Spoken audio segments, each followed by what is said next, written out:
Hello friends, Amritsar दी रसोई विच आज तुहाडा स्वागत है। आज मैं बनाने जा रही हाँ भेलपुड़ी।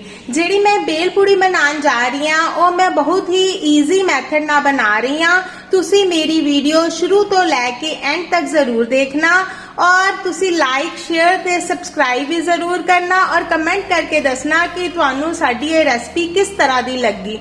चलो असी भेलपुड़ी बनाना शुरू करते हैं और भेलपुड़ी विच जेडे सानू इंग्रेडिएंट्स चाहिए ने असी वो तुहानू दिखाने आ।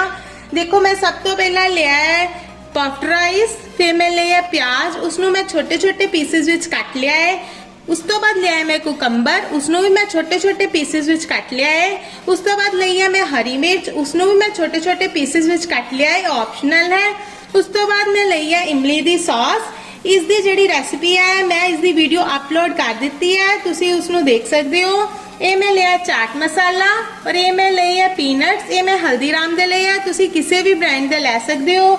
ये मैं लिया आलू भुजिया, ये भी मैं हल्दीराम दा लिया, तुसी किसी भी ब्रांड दा ले सकते हो। और ये मैं लिया भेलपुड़ी विच पान वास्ते पापड़ियां। चलो असी हुण ये भेलपुड़ी दी रेसिपी बनाना शुरू करते हैं और तुहानू अग्गों दिखाने हैं। चलो असी भेलपुड़ी बनाना शुरू करते हैं। सब तो पहला लवांगे असी पफ्ड राइस,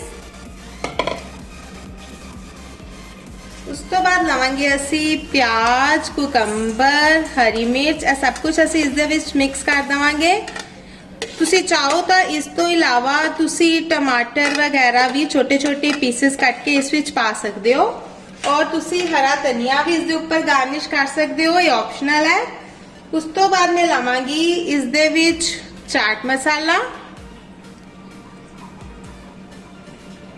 उस तो बाद है जिहड़ियां पापड़ियां सी इस दे मैं छोटे छोटे पीसेस कर दिते ने, ये मैं लवांगी। उस तो बाद मैं लवांगी पीनट्स, थोड़े जे पीनट्स मैं गार्निश करने वास्ते रख दिते ने। उस तो बाद लवांगी मैं इस दे विच आलू भुजिया, ये भी थोड़ा जिहा मैं गार्निश करने वास्ते रख दिता है। और लास्ट में मैं लवांगी इमली दी सॉस, ये भी मैं थोड़ी जी रख दी है इस दे ऊपर गार्निश करने वास्ते। और इन्ना सब मटीरियल नू मैं हुण मिक्स कर लांगी।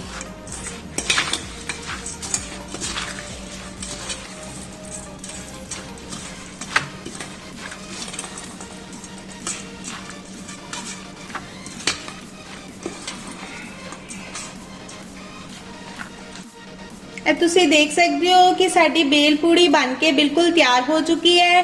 हुण असी इसनू प्लेट विच निकालांगे और बाकी मटीरियल जेड़ा असी बचा के रखिया सी असी इस दे ऊपर गार्निश करांगे।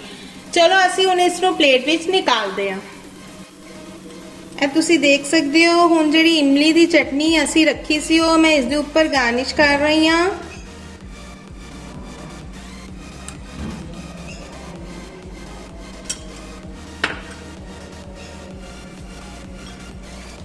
और उस तो बाद मैं जड़ा हल्दीराम दा आलू भुजिया रखिया सी उसनू भी मैं इस दे ऊपर स्प्रेड कर रही हाँ।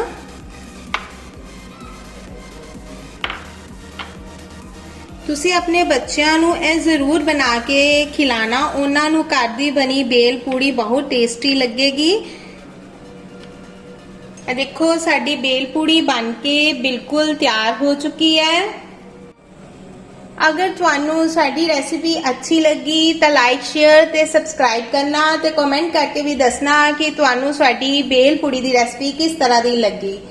मैनू तुसी इंस्टाग्राम ते भी फॉलो कर सकते हो, उसका लिंक मैं डिस्क्रिप्शन विच पा दिता है।